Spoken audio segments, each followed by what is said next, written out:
اگر بول رہا ہوتا تو مجھے دیکھ کر چپ ہو جاتا۔ ہم 6 ماہ وہاں رہے، بدترین دن تھے وہ۔ پھر واپس کیوں چلی گئی تمہاری امی؟ اس نے نرمی سے پوچھا۔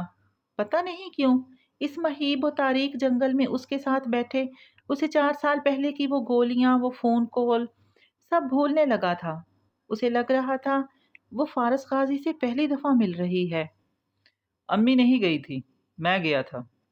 سر جھکائے فارس نے پٹی کے اوپر شفاف ٹیپ لگا کر اسے پکا کیا، پھر پیچھے ہٹا۔ زمر نے بھی پیر ذرا پیچھے کھینچ لیا، واپس درخت سے ٹیک لگا کر اکڑو بیٹھا اور دائیں جانب درختوں کو دیکھتے ہوئے کہنے لگا، میں اپ سیٹ تھا ایک دن، تنگ آ گیا تھا ادھر سے تو بھاگ گیا۔ مذاق نہیں کر رہا، سچ میں۔ 2.5 گھنٹہ بھاگتا رہا، پھر یہاں پہنچ گیا واپس۔ تمہیں گھر کا راستہ آتا تھا اتنی سی عمر میں؟ اس کو تعجب ہوا۔ فارس نے گردن اس کی طرف موڑی، اداسی سے مسکرایا۔ مجھے تو بہت کچھ آتا ہے، آپ مجھے جانتی ہی کتنا ہے۔ وہ کچھ نہیں بولی، بس پرسوچ نظروں سے اسے دیکھے گئی۔ میں ادھر آیا تو اورنگزیب ماموں کا دروازہ کھٹکھٹایا۔ وہ گھر پہ نہیں تھے، مسز کاردار تھیں۔ یہ لوگ تب بھی امیر تھے مگر اتنے امیر نہیں ہوتے تھے۔ ان کا گھر بھی تب مختلف تھا۔ یہ عالی شان قصر تو بعد میں ڈھا کر کھڑا کیا تھا۔ خیر، مسز جواہرات گھر پہ تھی۔ وہ مجھے اندر لے آئیں، میرے لیے کمرہ تیار کروایا، میرے پیروں کی مرہم پٹی کی، بہت خیال سے 2 دن مجھے اپنے گھر رکھا۔ تیسرے دن میرے ماں باپ کو بلایا اور کہا اپنے بچے کو لے جاؤ۔ یہ سارے کاردارز امریکی کھوپڑی والے ہیں، مہمان بس 2 دن اچھا، پھر مچھلی بن جاتا ہے۔ وہ ہلکا سا مسکرائی، وہ بھی شاید مسکرایا تھا، مگر اب پھر سے گردن موڑے اندھیر درختوں کو دیکھ رہا تھا۔ امی اور میں واپس ادھر ہی آ گئے اور ابو اپنے بچوں کے ساتھ رہے۔ اگلے سال ندرت آپا کی شادی ہو گئی۔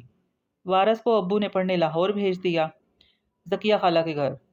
وہ وارث اور ندرت کی امی کی سگی بہن ہیں، سارا کی امی۔ وارث وہیں پڑھتا رہا اور ابو میرے اور امی کے پاس واپس آ گئے۔ ہوا تاریک درختوں کے پتوں کے بیچ سرسراتی ہوئی گزر رہی تھی۔ اس کی گھنگریالی لٹیں چہرے پہ آ رہی تھی، جن کو وہ بار بار کان کے پیچھے اڑستی تھی۔ نگاہیں فارس کے چہرے پہ ٹکی تھی۔ اس نے اب سر درخت کے تنے سے لگا رکھا تھا اور آنکھوں میں بے پناہ تھکن تھی۔ کرب تھا۔ میں 10 سال کا تھا جب سعدی پیدا ہوا۔ میں 8 سال کی تھی۔ اس نے صرف سوچا، بولی نہیں۔ وہ کبھی کبھی تو بولتا تھا، اسے لگا اگر بولے گی تو اس کی یکسوئی ٹوٹ جائے گی۔ اور میں 13 سال کا تھا جب ندرت آپا ناراض ہو کر ہمارے گھر آ گئی۔ ان کا آپ کی امی سے جھگڑا ہوا تھا۔ سعدی کو بھی وہیں چھوڑ دیا، غصے میں کہ خود پالے۔ اور ابو چونکہ دوسرا گھر بیچ چکے تھے، اس لیے ان کے پاس یہاں آنے کے سوا کوئی چارہ نہ تھا۔ یہ وہ واحد عرصہ تھا جو آپا نے اس گھر میں گزارا، اور تب بھی حالات ویسے ہی تھے جیسے آج ہیں۔ سعدی ان سے چھن چکا تھا اور وہ بہت کرب اور تکلیف میں تھی۔ 3 ماہ بعد ابو کا انتقال ہو گیا اور ندرت آپا کی ساری زندگی گویا ہوا میں معلق ہو کر رہ گئی۔ وارث کی چھٹیاں تھیں، وہ بھی ادھر آ گیا۔ اب ہمارے جھگڑوں کی ساری وجوہات ختم ہو چکی تھی، سعدی نہیں تھا۔ تو پتہ نہیں کیوں آپا کا رویہ مجھ سے بدلنے لگا۔ انہوں نے مجھے ایک چھوٹے بھائی کے طور پر قبول کر لیا۔ وہ لوگ اب بھی مجھ سے زیادہ بات نہیں کرتے تھے، مگر برا بھی نہیں کہتے تھے۔ پھر آپا کی صلح ہو گئی تو وہ چلی گئیں، اور وارث بھی۔ میں اور امی ادھر ہی ہوتے۔ وہ پوری توجہ سے سن رہی تھی۔ میں 18 سال کا تھا جب امی فوت ہوئیں، تب آپا آئیں اور مجھے اپنے ساتھ اپنے گھر لے گئیں۔ اس صلح کے بعد ہی آپ کے بھائی نے ان کو الگ گھر لے دیا تھا۔ میں کافی عرصہ ان کے گھر رہا۔ حنا تب 1 سال کی تھی، مگر اس کے بعد آپا اور وارث نے ہمیشہ میرا خیال رکھا۔ ہم لوگوں نے ایک دوسرے کو سمجھنا شروع کر دیا اور ہمارے سارے اختلافات پتہ نہیں کہاں غائب ہو گئے، بلکہ وارث اور میں تو بہت اچھے دوست بن گئے تھے۔ وہ یاد کر کے کہتا جا رہا تھا، پھر بھی تم نے اسے قتل کر دیا؟ خوبصورت رات کا فسو چھناکے سے ٹوٹا۔ وہ کہہ کر ایک دم چپ ہو گئی۔ فارس نے چونک کر اسے دیکھا، پھر آنکھیں میچ کر جیسے بہت سارا ضبط کیا، اور جب آنکھیں کھولی تو زمر نے دیکھا اس کے تاثرات اب سخت ہو چکے تھے۔ وہ ہاتھ جھاڑتے ہوئے اٹھ کھڑا ہوا۔ پیکٹ اٹھا لیا۔ یہ عورت کسی دن واقعی میرے ہاتھوں ایک قتل کروائے گی۔ سحری کا وقت شروع ہونے والا ہے، گھر چلیں، سب پریشان ہوں گے آپ کے لیے۔ وہ اس کی طرف سے رخ موڑ گیا۔ وہ بھی اٹھ کھڑی ہوئی تو وہ آگے چلنے لگا۔ زمر کو اندر ہی اندر اس موقع پہ وارث کی موت کا افسوس کرنے پہ افسوس ہوا۔ وہ دونوں خاموشی سے گیٹ تک آئے تو اس نے پیکٹ اوپر کیبن تک اچھالا جسے گارڈ نے بر وقت کیچ کیا، پھر ایک نظر ساتھ چلتی زمر پہ ڈالی جو کسی اور خیال میں گم تھی۔ مسز کاردار نے سٹاف نکال دیا سارا۔ غور سے اسے دیکھا، اس نے ہلکے سے شانے اچکائے۔ ان کی مرضی؟ وہ اس سے لا علم تھی۔ فارس نے فیونا کی باتوں کو ذہن سے جھٹکا۔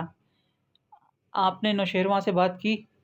اب وہ دونوں سرسری انداز میں بات کرتے سبزہ زار سے گزر رہے تھے۔ ہوں، وہ بتاتی گئی۔ آپ نے یقین کر لیا؟ نہیں، وہ اب بھی جھوٹ بول رہا ہے۔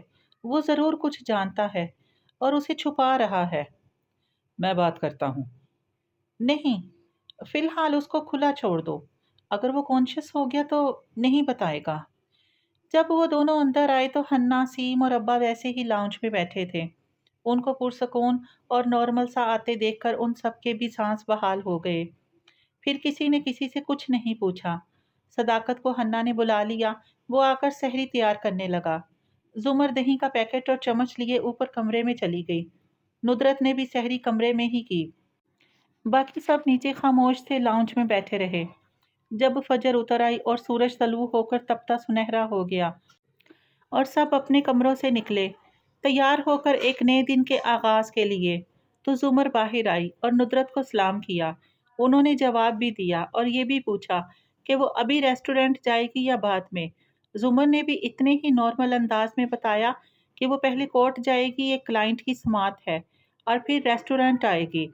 اور یہ سب کہتے ہوئے سب نے دیکھا کہ اس نے وائٹ گولڈ کی نتھ پہن رکھی ہے، مگر کسی نے نہیں پوچھا کہ وہ لونگ کہاں گئی۔ اور جیسے کہ عموماً رشتہ داروں میں ہوتا ہے، لڑائی کے بعد معافی تو کوئی نہیں مانگتا، مگر موڈ اچھا کر کے یہ بتایا جاتا ہے کہ ہمارے گلے شکوے دھل گئے ہیں۔ سو ان کے گھر کا ماحول بھی نارمل ہو گیا۔ البتہ اسی صبح زمر کے نکلنے سے پہلے حنین نے سعدی کا لیپ ٹاپ لا کر اس کے سامنے رکھا۔ یہ میں نے کھول دیا ہے، اب کوئی پاس ورڈ نہیں ہے اس پہ، آپ دیکھ لیں، کوئی اور بھی کام ہو تو بتائیے گا۔ نگاہیں جھکائے وہ پلٹ گئی۔ زمر نے بھی کچھ نہیں کہا، مگر اس واقعے کے بعد اتنا ضرور ہوا کہ ندرت جو بالکل چپ ہو گئی تھی وہ نارمل ہونے لگی۔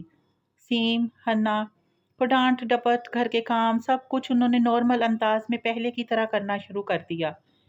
سعدی کے لیے دعا اور یاد ویسی ہی تھی، مگر انہوں نے سمجھوتا کر لیا تھا۔ حنین نے بھی اس کے بعد زمر کو سنانا بند کر دیا اور زمر نے فارس سے تلخ باتیں کہنی چھوڑ دی۔ بالآخر سعدی یوسف کے گھر والوں نے یہ جان لیا تھا کہ ایک دوسرے کو الزام دینے سے کچھ حاصل نہیں ہونا، بلکہ جو پاس ہے وہ بھی چلا جائے گا۔ دو چار نہیں مجھ کو، فقط ایک دکھا دو، وہ شخص جو اندر سے بھی باہر کی طرح ہو۔ سعدی نے آنکھیں کھولی تو دھند سی تھی، اس نے پلکیں جھپکی، منظر ذرا واضح ہوا۔ وہ آہستہ سے کوہنی کے بل اٹھ بیٹھا اور آس پاس دیکھا۔ پچھلے چند دن سے وہ اس کمرے میں جاگا کرتا تھا۔ نیند کی حالت میں اسے شفٹ کیا گیا تھا، کہاں کچھ معلوم نہیں۔ رمضان کتنا گزر چکا تھا، سحری کب ہے اور افطار کب، اس کمرے میں کچھ خبر نہ ہو پاتی تھی۔ وہ ایک سادہ بیڈ روم تھا، دیواریں سینڈ کلر میں پینٹ شدہ تھی، دروازے سفید تھے، ایک سنگل بیڈ تھا جس پہ وہ لیٹا تھا، ساتھ ملحقہ باتھ روم، اور کچھ نہیں سوائے سائڈ ٹیبل پہ رکھے اس کے قرآن اور جائے نماز کے، یا پھر ایک کاؤچ کے جس پہ دن کا اکثر حصہ میری اینجیو آ کر بیٹھ جاتی تھی۔ اس وقت وہ وہاں نہیں تھی، بلکہ دروازہ کھول کر ڈاکٹر مایا اندر آ رہی تھی، اس کے ساتھ ایک نرس بھی تھی۔ سعدی نے نظر اٹھا کر دیکھا کھلے دروازے کے پار گارڈز کھڑے تھے، آگے شاید ٹی وی لاؤنج تھا، اتنا ہی نظر آیا اور پھر دروازہ بند ہو گیا۔ مایا بیڈ کے قریب اسٹول پہ بیٹھی، اس کے لمبے بال کھلے تھے جنہیں وہ کانوں کے پیچھے اڑس رہی تھی، نیلی جینز پہ لمبا سفید اوور آل پہن رکھا تھا، کم عمر چہرے پہ معصوم سا تاثر تھا۔ وہ خاموشی سے بیٹھا رہا۔ مایا نگاہیں سعدی کے زخموں پر جھکائے نرس کو پٹی کی ہدایت دے رہی تھی، اس کے زخم مندمل ہونے کے قریب تھے۔ نرس چلا گیا تو وہ اٹھی، گولیاں اور پانی کا گلاس بھر کر اسے دیا، نگاہیں اٹھا کر اس کا چہرہ دیکھا، اس کی شفاف آنکھوں میں اس لڑکے کے لیے اپنائیت بڑی ہمدردی تھی۔ پی لو، تم روزہ نہیں رکھ سکتے، دوا دینی پڑتی ہے، یہ مسٹر کاردار کا حکم نہیں ہے، میرا ہے۔ اس نے گلاس تھاما اور دوا پانی سے نگل لی۔ وہ اسٹول پہ بیٹھ کر یوں ہی اس کا چہرہ دیکھنے لگی۔ تمہاری فیملی میں کون کون ہے؟ ساتھی نے چونک کر اسے دیکھا۔ وہ اپنی شفاف آنکھوں میں ڈھیروں ترخم لیے اسے دیکھ رہی تھی۔ بہن، بھائی، امی اور بھی کچھ لوگ۔ کیا ان کو معلوم ہے کہ تم کس کے پاس ہو؟ نہیں، وہ ہلکا سا بولا، سر جھکا دیا۔ میں اپنے باپ کی وجہ سے مجبور ہوں۔ وہ مقروض ہے ہاشم کاردار کے، اور میں اس نوکری پہ مجبور ہوں، ورنہ… اس کی آواز سرگوشی میں بدلی۔ تبھی دروازہ ایک دم کھلا۔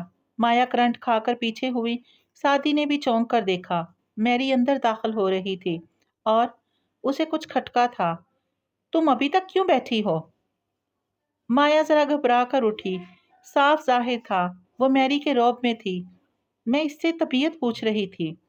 وہ ڈر گئی۔ میری نے گھور کر اسے دیکھا۔ تمہیں اس سے مخاطب ہونے کی اجازت نہیں ہے، باہر جاؤ۔ مایا فوراً سے باہر نکل گئی تو میری اس کے قریب آئی، سلگتی نظروں سے اسے گھورا۔ وہ کیا پوچھ رہی تھی؟ یہی کہ میری فیملی میں کون کون ہے۔ میری چند لمحے بے بسی بھرے غصے سے اسے دیکھتی رہی، پھر اس نے زوردار تھپڑ سادی کے منہ پر مارا۔ اس کا پورا دماغ گھوم گیا، دنیا چکرا گئی۔ دوسری طرف کو گرنے لگا اور ابھی سنبھل ہی نہ پایا تھا کہ وہ جھکی اور اسے گردن سے دبوچ کر سامنے کیا۔ میں زندگی میں تمہیں پہلی اور آخری نصیحت کر رہی ہوں سادی یوسف خان۔ مایا اچھی ہے، بہت اچھی، لیکن اگر تم نے اس کو استعمال کرنے کی کوشش کی تو تمہارا بہت برا حال ہوگا۔ ہاشم تمہاری جان لے لے گا۔ جھٹکے سے اس کی گردن چھوڑی۔ سادی کا پورا سر چکرا کر رہ گیا تھا۔ میں نے کچھ نہیں کہا اسے۔ اگر کسی مرد نے مارا ہوتا تو وہ وضاحت نہ دیتا، مگر وہ میری تھی۔ لیکن میری سنے بغیر ہی تیزی سے باہر مایا کے پیچھے لپکی تھی۔ وہ مجھ کو قتل کر کے کہتے ہیں۔ مانتا ہی نہ تھا یہ۔ کیا کہیے؟ انیکسی دھوپ میں جلس رہی تھی۔ جب وہ کسی کام سے گھر آیا اور سیدھا اوپر اپنے کمرے کا دروازہ کھولا تو دیکھا کھڑکیاں کھلی تھی، روشنی اندر آ رہی تھی۔ زمر اسٹڈی ٹیبل پہ بیٹھی مٹھی گال تلے رکھے کچھ سوچے جا رہی تھی۔ سامنے سادی کا لیپ ٹاپ کھلا پڑا تھا۔ وہ رات والے لباس میں تھی، بال بھی گول مول بندے تھے، صبح سے باہر نکلی نہیں تھے۔ پیر کا انگوٹھا اس روز سے آج تک پٹی میں بند تھا۔ وہ اسے نظر انداز کرتے الماری کی طرف بڑھ گیا۔ کیا تم نے میری پکچرز لی تھیں؟ اس کے سوال پہ وہ رکا اور پلٹا تو چہرہ سامنے آیا۔ اس پہ تعجب تھا۔ زمر پشت کیے بیٹھی رہی۔ کیا؟ جب میں اس ریسٹورنٹ میں زخمی پڑی تھی، اور تمہاری بیوی بھی، تو کیا تم نے اس منظر کی پکچرز لی تھی؟ بڑے ٹھنڈے انداز میں پوچھا۔ مڑی بھی نہیں۔ فارس کے ابرو تن گئے، آنکھوں میں سختی دار آئی۔ آپ جواب میں کیا سننا چاہتی ہیں؟ کیا بات آپ کو خوش کرے گی؟ بتائیے، میں کہہ دیتا ہوں۔ زمر نے جواب نہیں دیا، چپ بیٹھی رہی۔ وہ بھی پلٹ گیا، الماری سے چند کاغذات نکالے اور پٹ زور سے مار کر بند کیا، پھر تیزی سے باہر نکل گیا۔ وہ پھر سے اسکرین پہ وہی تصویریں نکال کر دیکھنے لگی جو سادی کے لیپ ٹاپ میں تھی۔ یہ وہی تصاویر تھی جو سادی نے ہاشم کے لاکر سے نکالی تھی اس رات جب شیرو نے اپنے اغوا کا ناٹک رچایا تھا۔ سادی کے سامان، اس کے ٹیبلٹ اور اب اس کے لیپ ٹاپ میں سوائے ان تصاویر کے کچھ بھی ایسا نہ ملا تھا جو اس کے کسی دشمن کی خبر کر سکتا۔ بالآخر زمر نے موبائل اٹھایا اور احمد کے نام میسج لکھا۔ احمد شفیع، کیا ہم مل سکتے ہیں؟ جواب چند لمحے بعد آ گیا تھا۔ پہلے بولیے پلیز۔ ساتھ ہی زبان نکالتا اسمائلی۔ وہ ہلکا سا مسکرائی۔ 1 گھنٹے میں ریسٹورنٹ پہنچ جائیے، اس سے پہلے کہ میں اپنا ارادہ بدل دوں، اور موبائل پرے ڈال دیا۔ آدھے گھنٹے بعد زمر تیار ہو کر بال آدھی کیچر میں باندھے پرس کوہنی پہ ٹکائے باہر نکلی تو پرسکون لگ رہی تھی۔ کار کی طرف بڑھتے اس نے دیکھا سامنے سبزہ زار پہ مسز کاردار کے کمرے کے عقبی برآمدے میں جواہرات اور ندرت بیٹھی تھی۔ کافی دن سے جواہرات سے ملاقات نہیں ہوئی، سو اب ادھر جا بیٹھی تھی۔ جواہرات نے مسکرا کر ہاتھ ہلایا۔ زمر نے مسکرا کر سر کو خم دیا اور کار میں بیٹھی۔ پھر ان کی نظروں کے سامنے کار زن سے آگے گزر گئی تو جواہرات نے ندرت کی طرف چہرہ موڑا۔ ایسا لگتا ہے زمر فارس کے ساتھ خوش نہیں ہے۔ ندرت جو اسی طرف دیکھ رہی تھی چونک کر جواہرات کو دیکھا۔ نہیں، وہ دونوں ٹھیک ہیں۔ ذرا سنبھل کر بولی، میں اس لیے کہہ رہی ہوں کیونکہ مجھے ان دونوں کی فکر ہے۔ نئے شادی شدہ جوڑے ایسے ایک دوسرے سے کٹے کٹے نہیں رہتے۔